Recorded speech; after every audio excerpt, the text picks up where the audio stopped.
Hi everyone, my name is Michael King. I'm doing a guest spot for Raval Govinder on his YouTube channel, and welcome to the fourth part of this series on the new features in ES6. Today we're going to be learning about some new string operators called template literals and multi-line strings. On the screen at the moment we just have some basic code that's doing some concatenation in JavaScript. So we have the name variable which is just set to Michael, and we have a console log which is just outputting hello and my name. Another way we can write this in ES6 is to use the backtick character and type in hello and the name of the variable. And you need to put the variable in you need to use the syntax of $ and the parenthesis and then the name of your variable. And these two lines of code are going to do the exact same thing.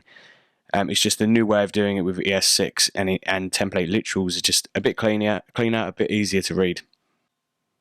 Another thing that ES6 helps with is multi-line strings.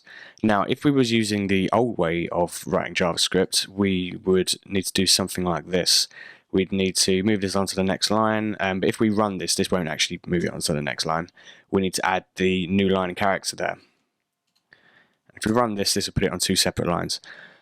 But this doesn't look very nice. It's pretty horrible to write as well. With the backtick characters, we can just do something like this. We can just push enter, move it onto a new line, and then when we run this we can see that it's put it onto a new line and we didn't even need to use the new line character.